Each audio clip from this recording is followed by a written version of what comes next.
Hey coin collectors, it's DC on the Big D, and it's the 1945 United States nickel. We see that we have the San Francisco Mint here, the Philadelphia Mint here with the P, and the Denver Mint here. These coins don't have the mint mark over on the side. These coins from mid-1942 to 1945 had the mint mark on the top. The mint mark on the top signifies that these are approximately 40% silver coins. Somewhere between 35 and 40% silver, 56% copper, and 9% manganese. And this one on the bottom is one also, but this one is a little bit suspect. And when you first see it, you think, wow, this is the best 1945 nickel you've ever seen, because most of the ones you see look something like this. And you see that it's got some pretty good detail on it. It says, "In God we trust," in front of Jefferson, liberty behind him.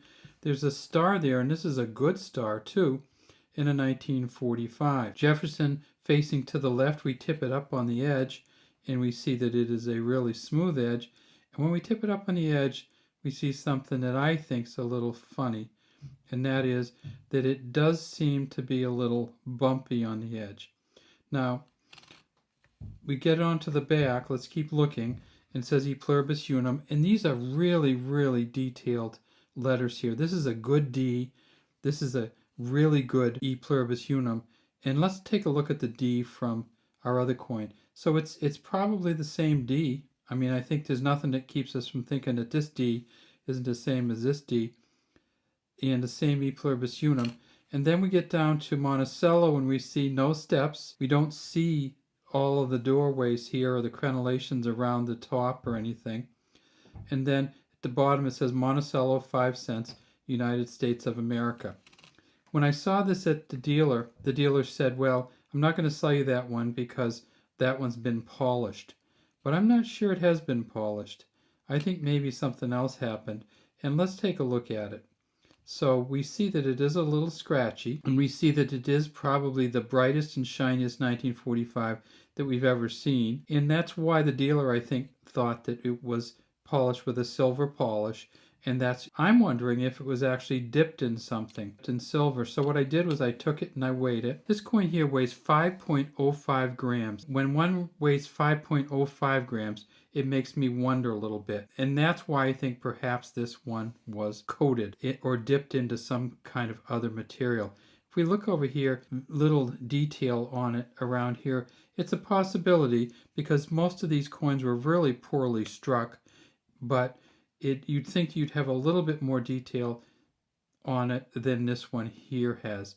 And if we get over to the side, we see that there's something actually poking through right there, and that may be what's inside of the coin. It may be a greenish hue inside, and some of the coating just didn't stick. That would be my guess. Regardless, if you get a 1945 coin like this, do not polish it to get it to look like this, and don't dip it to get it to look like this, because once you do, everybody will know it's not real. Even the best coins that PCGS has rated don't have this kind of shine on them. They didn't come out of the mint with that kind of shine, so it's hard to imagine how they would get that shiny. If you had one that was this good and you shined it up, you would lose most of its value, so don't do that. The Denver Mint, they made $37.2 million. If you get a really good one, which is going to be a Mint State 68 Plus with the steps on it, it's worth about $20,000. So these coins are worth getting. Here's a San Francisco Mint one. The San Francisco Mint, they made $59 million. They found two so far at a Mint State 68 full steps, and those are worth $5,000 each. And then finally, the Philadelphia Mint. This one is one of the better ones of this group. And then finally, at the Philadelphia Mint, they made $119 million. So while San Francisco was bigger than Denver, it wasn't bigger than Philadelphia. It was about half. The Philadelphia Mint, they found 8 so far to Mint State 68 Plus, and those are worth $6,250. Now, where did these silver nickels come from? Well, they came from the idea during World War II that if you didn't use nickel for the nickels, you could use it in armaments. And so they took the nickel out of these, and it took a little bit of experimenting, but what they finally ended up with was 35% silver, 35 to 40, it's a mix, 56% copper, and 9% manganese. And the manganese is where you lose all your shine in these coins.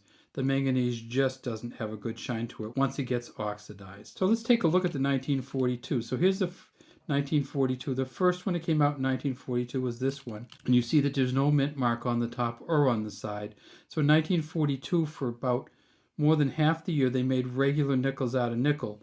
And then in 1942, they came out with a silver one. They put a P on the top so everybody would know it was silver. And you can't really get these mixed up when you look at the top of these ones. 1943, they did it again, and they did the P, the D, and the S in 1943. Then in 1944, another year, they came out and did the P, the D, and the S. And then finally, the 1945 coins with the P, the D, and the S. If you ever see one that looks like this, if you do go to purchase a silver nickel from 1945 and you see one like this, you know that it will be selling for somewhere between $10,000 and $20,000 if it has any detail on it. So you should never see one this shiny, and if you do, make sure it has every single detail, steps, doors, and everything else on it, and it'll be an incredibly valuable coin. This coin here is fun as a collector's coin to say, don't do this. What did they do? We're trying to do some detective work on, but it's not good if you want a valuable coin. All right, that's all we have today from Big D Coins. I'd love to have you subscribe to the Big D Coin channel and leave any comments you have in the comment section.